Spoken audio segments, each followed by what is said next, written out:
우리나라는 ROE가 왜 저럴까? 자본만 늘고 일본 요즘 보시면은 물가 올라오는 거 보세요. 영원히 일본은 디플레 국가로 우리가 알고 있었는데 곤혹스러운 시기가 올 것이다. 그래서 뭐 상패하는 사람도 나올 것 같아요. 우리 시장이 그래도 올해부터 해서 괜찮게 보냐 아니냐의 핵심적인 관건은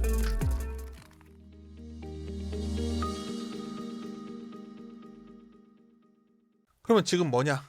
그래서 2025년의 결론은 아까 이제 환경이 이르다 보니까 위너와 루저가 역전되는 시장이 시작된 거예요. 처음부터.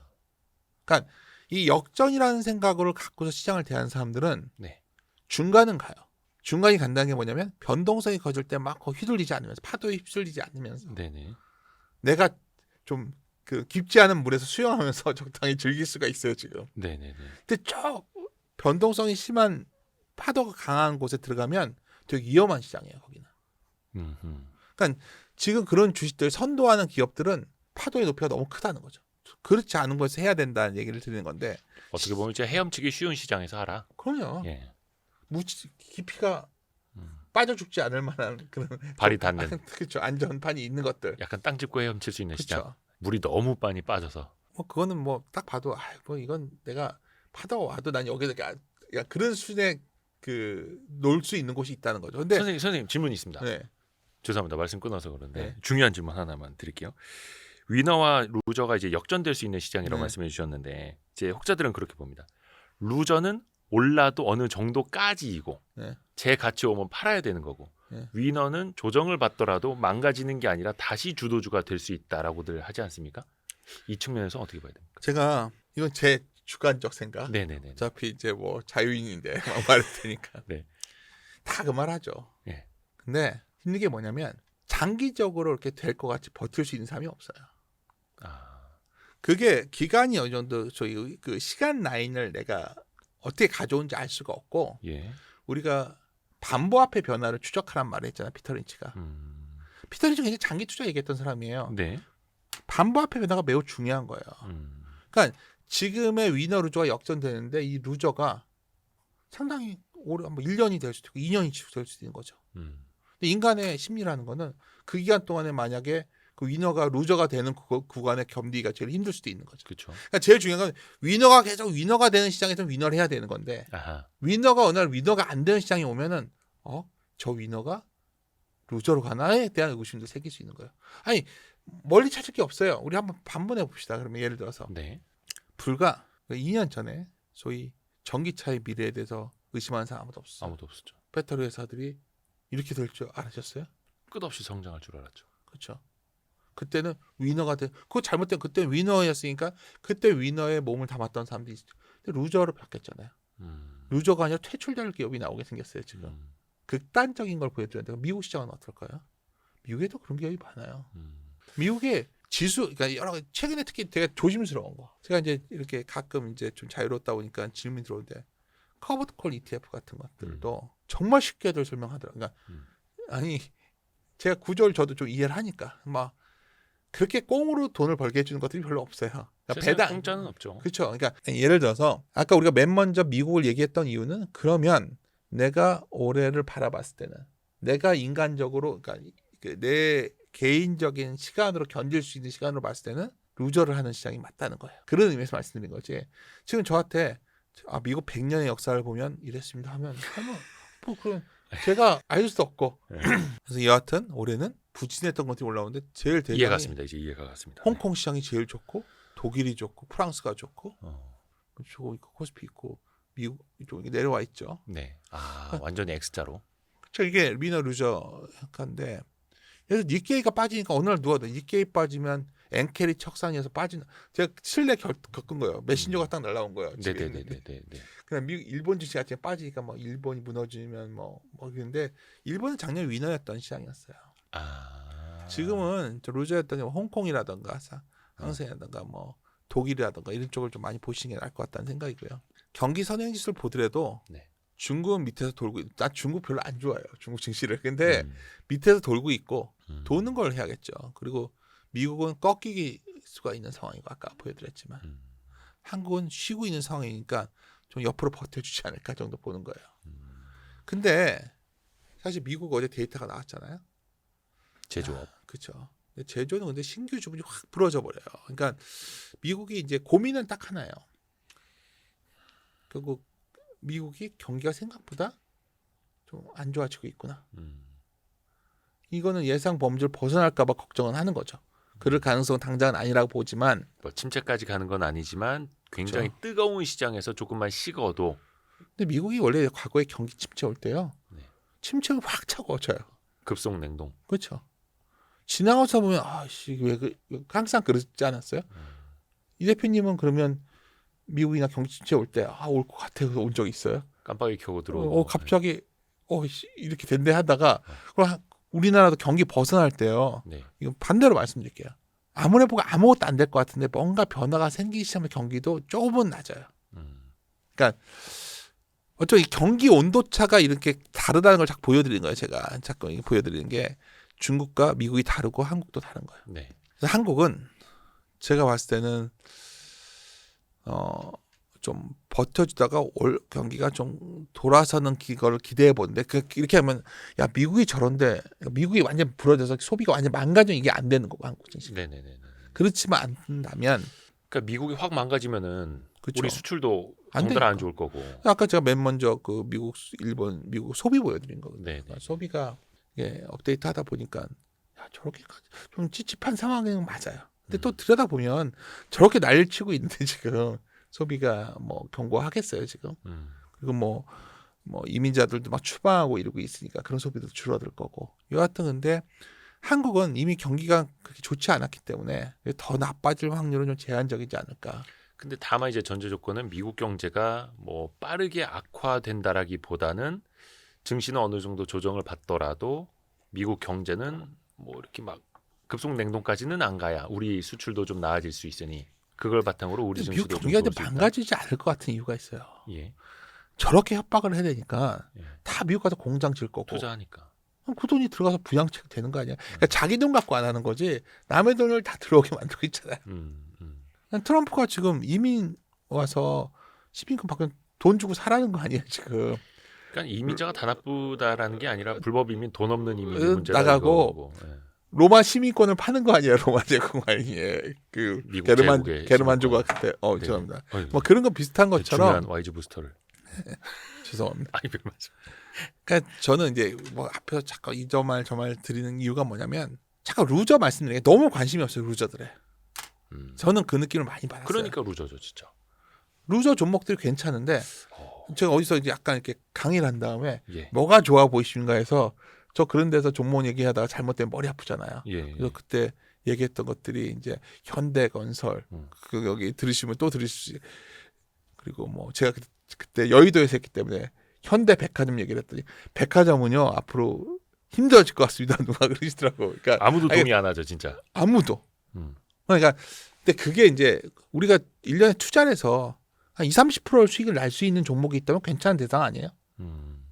그렇죠. 꼭 100% 10배 나야지 좋은 투자입니까? 그러니까 많이 잃지 않고. 내가 은행 이자 이상은 나오는 투자가 있다면 기대 수익이라는 게 제가 놀란 게 장기적으로 봤을 때 한 10배 가는 그거 10배 간다고 알았다가 잘못되면 어떡하려고요.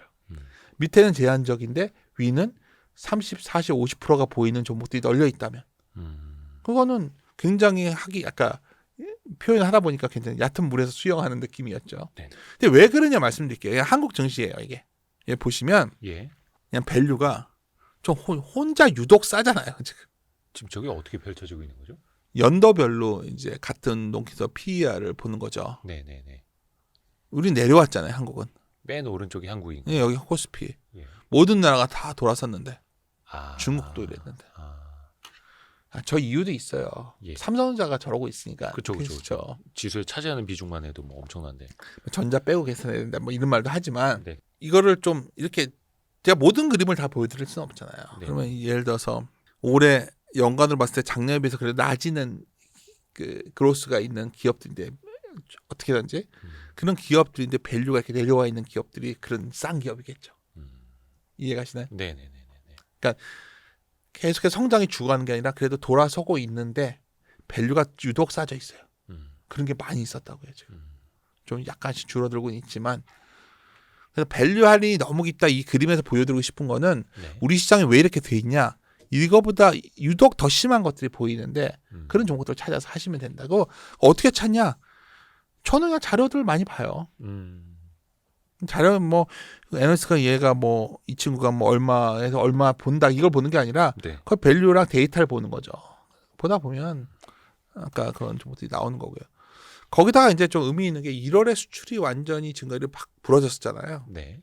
연초 수출이 좀 안 좋긴 하죠. 그렇죠. 근데 이제 이게 오히려 그런 기저 때문에 확 망가졌기 때문에 거래 그 실제 생산일이 줄어가지고 안 좋았잖아요. 그렇죠. 그래서 오히려 2월부터 좀 돌아서는 느낌을 받을 수가 있거든 이게. 이게 왜 그러냐면 이게 어떤 일시적인 수라 볼 수도 있지만 길게 보면 PBR의 흐름과 증가율 흐름은 굉장히 유사해요. 이렇게 비슷하죠. 저게 코스피의 PBR가 우리나라 수출 증가율. 바닥치고 돌아서는 상황일 확률이 높은 거잖아요. 증가율로 보면. 네. 그래서 이런 식으로 본다면 야 이게 우리 시장이 그래도 0.9배만 회복되면 0.9배가 2,707인데 그 정도 가는 거는 그렇게 어려운 건 아니지 않을까. 0.9배요? 0.9 그러니까 93배, 95배 정도가 2,707이고요. 아. 0.9배가 아까 말했던 2,500. 네. 근데 이렇게 이제 돌아서려면 고민이 이제 여기서 반문이 들어오는 거죠. 야, 근데 저게 PBR이 뭐가 중요해. ROE가 돌아야 되는데 ROE가 우리 형편없잖아. 그렇죠. 이게 이제 고민이야. 우리나라는 ROE가 왜 저럴까? 그냥 자본만 늘고 받아가는 게 없잖아요. 주주들이. 그러니까 자기 자본 이익률, 그러니까 이익을 늘리든지 자본을 줄이든지 해야 되는데. 근데 주주가 가져갈 리턴이 줄어드니까 ROE가 저런 거 아니에요. 네네네.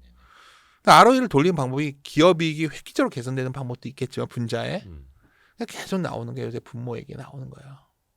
주주환원. 그렇죠. 그러니까 우리 시장이 그래도 올해부터 해서 괜찮게 보냐 아니냐의 어떤 핵심적인 어떤 관건은 이 방향이 나오냐에 달려 있다 보는 거죠. 그러니까 제가 초기에 싼 건 작년에도 쌌는데 올해 좀 기대되는 변화가 생기는 것 같다 했던 이유 중에 하나가 또 이게 있는 거예요.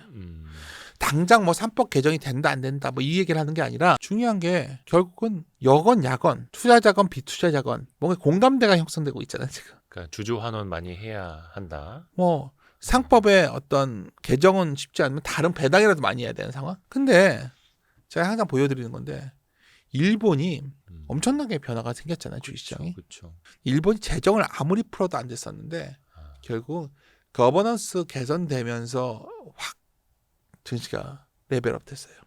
기업의 힘으로 주주환원의 힘으로. 우리가 워렌 버핏 좋아하는데 워렌 버핏이 일본 상사 주식 계속 투자했던 시작을 보면 딱 이 시점이었어요. 그러면 우리나라는 어떨까? 저는 우리나라 액티브 펀드의 상당수가 저는 행동주의자가 되지 않을까 생각해요.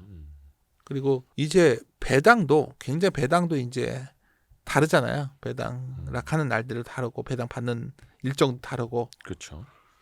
배당이라는 게 우리 투자자들의 어쩌면 판단에 상당히 개입되기 시작했거든요. 그렇죠. 이게 변화예요.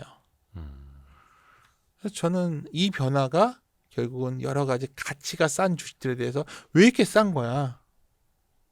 싼 이유에 대해서 저희 거버너 이슈를 제기하게 돼. 거버너라는 게 우리가 지배구조라고 잘못 번역하는데 제가 가끔 말씀드리는데 거버너는 다른 말로 하면 의사결정 구조를 말하는 거예요. 의사결정 구조.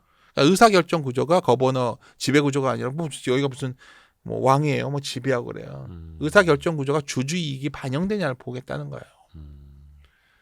그러니까 우리나라 중견기업도 보면 제가 이제 대기업 집단보다 제가 그런 사례를 최근에 봐서 그러는데 대기업 집단은 그래도 주위에 보는 눈이라도 있는데 그렇죠. 그렇죠. 중견기업은 거의 가족 기업들이거든요. 별 견제 감시도 안 받고. 그렇죠. 막 거의 근데 저는 그런 기업들의 오너 일가들이 이제 상당히 곤혹스러운 시기가 올 것이다. 그래서 뭐 상패한 사람들 나올 것 같아요. 자진 상패. 그렇죠. 그래야 우리 시장이 전반적으로 알아서 주식 자본이 줄지 않을까요? 우리 전반적으로 분모가 줄어드는 상황도 올 수 있는 거고. 또 요건이 안 되는 기업들은 퇴출시켜야겠죠. 최근에 뭐 2차 전지에 굉장히 히트쳤던 기업도 유상증자 못하게 되고 뭐 그런 문제들이 나오는 거잖아요. 그러니까 제가 보기에는 일본 사례에 대해서 많은 공감대가 생겼기 때문에 방향이 이걸 갈 거라는 거 앞으로 몇 년간 계속해서. 네네. 그러니까 어떻게 보면 예전에는 기업들이 마음만 먹으면 증자를 네. 얼마든지 할 수 있었고 시장에서 돈을 막 모르는 사람 이렇게 등쳐가면서 증자를 계속 해댈 수가 있었는데 좀비 기업들도 이제는 그걸 또 감독 당국이 꼼꼼하게 보고 이 증자가 왜 필요해? 소명을 해봐. 아니 다시 소명해봐. 아니 다시 소명해보라고 하니까 저희 증자 안 할게요. 이런 기업들. 그래서 뭐 이수페타시스도 그 중에 하나였고. 이수페타시스는 저도 이제 관이 좋은 기업이니까 그거는 오너 일가 문제였죠. 아버지와 아들의 생각이 달랐던 거죠.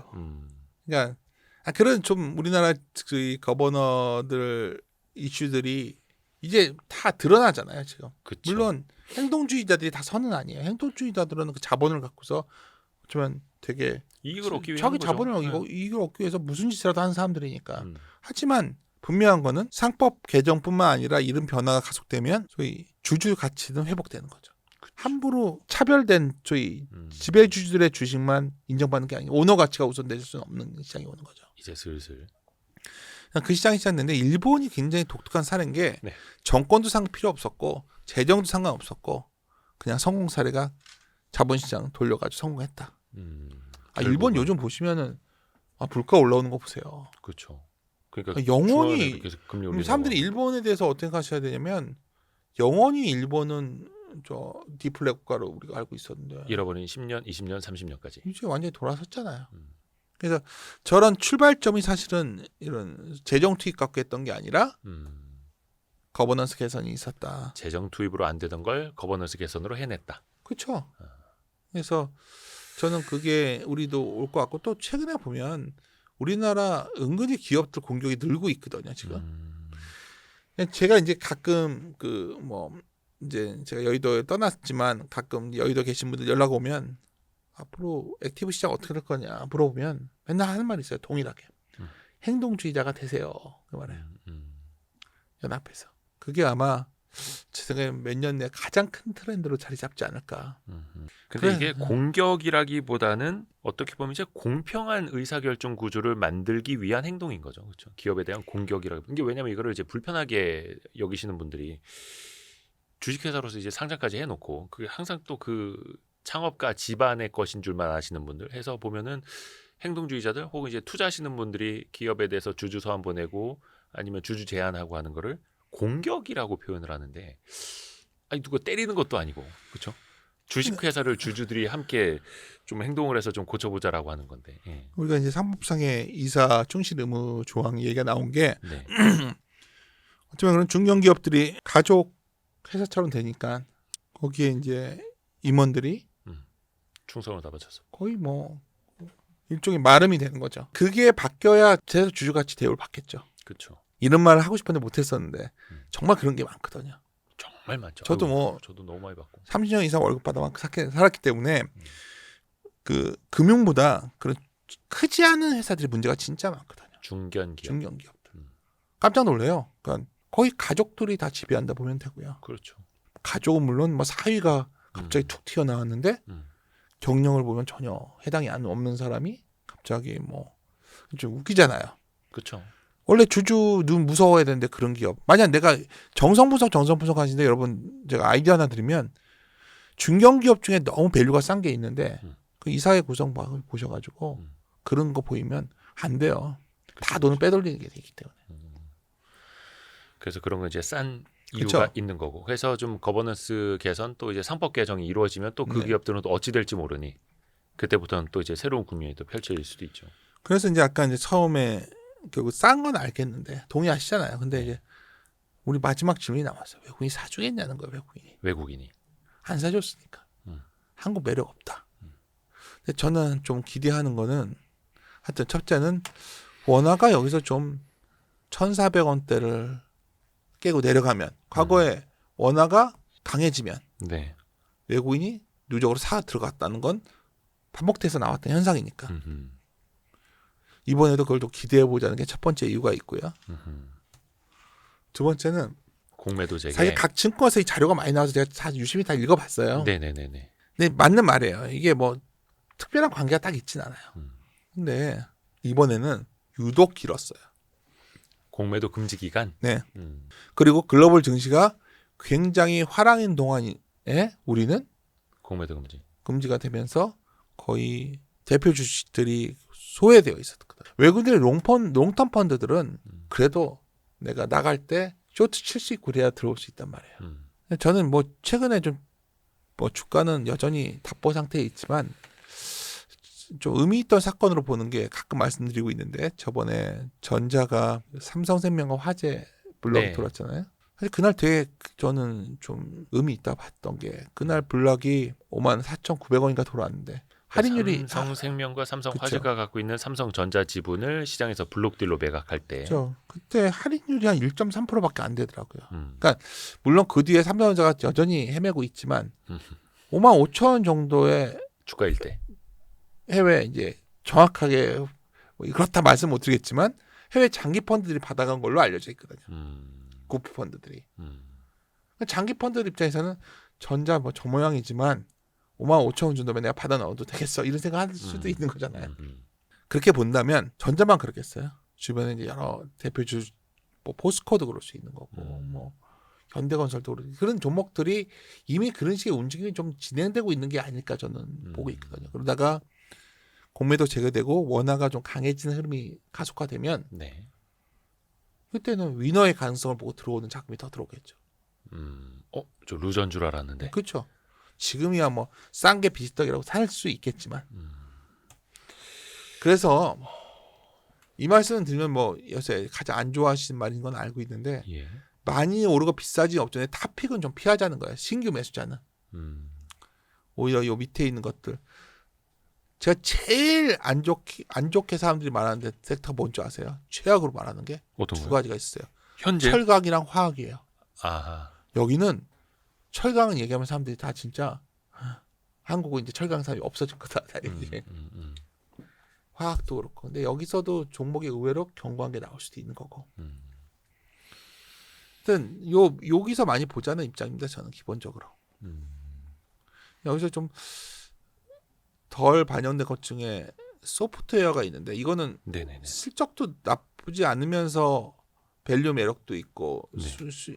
여러 가지 괜찮아서 이쪽들도 상당히 긍정적이고 그리고 금융주로 본다면 사실 금융주가 아까 가버너 네. 이슈가 부상되면 될수록 좀 증권주들 중에서 그런 가능한 기업들 그렇죠. 윗단의 기업들 중소형 증권주 말고 이런 쪽도 좀 가능성이 보이고 사실 여기서 이 섹터 하나하나 갖고서 얘기하기 시작하면 정말 다양한 아이디어가 나올 수 있어요. 그렇죠. 그러니까 제가 그래서 아까 뭐 끝까지 왔는데 제가 이제 주주서한 다들 좋아하시잖아요. 근데 네. 좋아하는 건데 워런 버핏의 주주서한. 저 이제 주주서한이 뭐 항상 인용을 잘 안 하는 편인데 이런 딱 와닿았던 문장이 이거였어요. 트럼프 어떻게 할 줄 아시겠어요? 몰라요. 주식시장의 단기적 우려 때문에 지금 장기적인 미래가 예측하는 기업들이 좀 있잖아요, 우리나라에. 네. 이걸 그러니까 미국처럼 그렇게 장기적으로 아주 확실한 기업들은 아니지만 그래도 그런 기업들은 사볼만하다. 주주서한을 빗대서 뭐 저는 이 문장이 좀 생각나더라고요. 주주서한 문장 중에서. 예측할 수 없는 경제 이슈 때문에 이 문제 예측 가능한 우량 기업의 주식을 안 사는 거는 어리석은 짓이다. 여기서 예측 가능한 우량 기업의 기준은 지금은 저는 루저 중에서 그래도 올해는 숫자가 돌아서는 것들 그런 것들은 그냥 루저가 아니라 그렇죠. 루저가 돼서 없어지는 회사 2차 전지에서도 완전히 없어지는 회사도 나오니까 얘를 딱 2차 전지 말해서 죄송한데 워낙 뭐 뇌리에 깊게 박힌 섹터다 보니까 말씀드린 거고 그래서 좀 제가 목소리 상태가 안 좋아서 좀 불편하실 수 있는데 들으신 말씀은 장세는 감정적일 텐데 선택만 신중하게 하면 해볼만하다 이런 생각이 났는데 어떻게 생각하시는지 저는 설득이 됐습니다. 예. 역시 우리 윤쌤님. 보조 생각. 그 생각이 들었어요. 그래서 이거 제목 제가 적은 건데 너무 감정적이더라고. 그러니까 요즘 막 오늘은 뭐 트럼프 한마디 하면 폭락. 그럼 제가 어떻게 해요? 몰라요. 저한테 그런 질문을 하면 오히려 뭘 하겠냐면 요새 움직여서 못 샀던데 좀 다시 좀 주춤해졌다면 그런 것들 골랐다 살 수도 있고 뭐 그런 시장 아닐까 앞으로도 바라보고 있습니다. 역시 우리 윤쌤님의 말씀을 들으면은 뭔가 클리어해집니다. 그렇습니까? 네. 선택을 더 신중하게 할 수 있을 것 같습니다. 그래서 요즘에 이제 좀 많이 시간이 있으실 텐데 와이스트리트도 좀 자주 와주십시오. 불러주시면 감사한 마음으로. 저희에서 또 YG 클럽에 또 좀 세미나 좀 부탁드리려고 하는데. 이게 또 똑같은데 들으실까요? 별 얘기가 없는데. 또 다른 이야기도 많지 않습니까? 막 좋은 책도 많이 읽으시고 책 이야기도 좋고 책 이야기요. 투자 철학도 좋고 방식도 좋고 전략도 그쵸. 좋고 다 좋습니다. 두 가지 하시면 돼요. 저 같은 사람 말 듣는 것보다 일단 자료를 많이 보시고 네. 제발 책을 사시면 네. 이렇게 제가 만약 이럴 때 읽으면 좋은 책이 뭐가 있을까요? 어떤 책 추천 좀 해주세요. 정말 자주 오랫동안 여러 번 본 책은 네. 하워드 막스의 투자에 대한 생각이라는 책을 좋아해요. 아, 그렇죠. 그 챕터 그러니까 이제 독립된 부분이 많기 때문에 그냥 카페 같은 데 가서 쭉 한번 읽어보시고 읽었던 것도 보시고 또 제가 추천사 썼던 책인데 천장팅의 투자의 지혜라는 책이 있어요. 네네네. 차트도 있고 막 그런데 사람들이 그래요. 아 이건 너무 마바라 책 같다고. 근데 제가 봤을 때는 되게 좋은 책이에요. 왜냐하면 좋은 책의 기준은 현학적인 책이 좋은 게 아니라 진솔하게 쓴 책들이 좋은 책이에요. 이 하워드 막스 투자에 대한 생각하고 천장팅의 주식 투자의 지혜 네. 공통점이 뭔지 아십니까? 뭔데? 저 Y3에서 이미 했다라는 거. 다뤘다. 그래요? 누가 다뤘죠? 하워드 막스 책은 제가 직접 했고요. 네. 천장팅 책은 누구랑 했더라? 아, 홍진채 대표랑 했던가? 아, 내가 했습니다. 홍지 대표도 잘 좋아할 거예요. 아, 그냥 이 Y3에는 진짜 야, 좋은 콘텐츠 다 있네. 그것도 한번 보시고 근데 이렇게 컨텐츠 드는 것보다 직접 읽어보시라니까. 이게 제일 중요한 그쵸, 게 그쵸. 책이라는 게 우리가 하워드 막스 얘기하셨으니까 2차적 사고라는 얘기를 하잖아요. 그렇죠. 근데 2차적 사고가 갑자기 되는 게 아니겠죠. 연습해야죠. 그러니까 2차적 사고라는 걸 하고 싶으시면 예를 들어서 이제 예를 잃는 거죠. 계속 생각을 하고 계셔야 돼요. 남들과 다르게 생각을 해버릴 때. 그렇죠. 그것도 연습이 예를 들어서 필요합니다. 트럼프가 수혜주가 조선주라고 얘기 막 하고 있을 때 다른 각도에서도 볼 수 있는 거고 그런 것들이 늘리기에 가장 좋은 게 막 그때 유행하는 막 뭘 정리해 놓은 책 말고 뭐 기법책 말고 그냥 자신의 경험을 좀 녹여낸 책들이 좀 있어요. 번역된 책들 중에 그런 책들을 좀 자주 읽고 또 읽고 나서 같이 얘기를 나누고 그러면 저는 하워드 막스 책은 참 여러 명이랑 얘기를 나눠봤었는데 뭐 제가 그 좋아하는 사람들한테 이제 고민이 막 시장이 잘 안 풀리고 고민되면 하워드 막스의 어느 부분 좀 읽어봐라. 만나서 커피 먹으면서 얘기하면 되게 다양한 아이디어가 나올 수 있는 거죠. 네. 책을 읽으면서 각자가 읽은 거에 따라서 해석은 달라져요. 자기가 처한 상황에 따라 달라지고.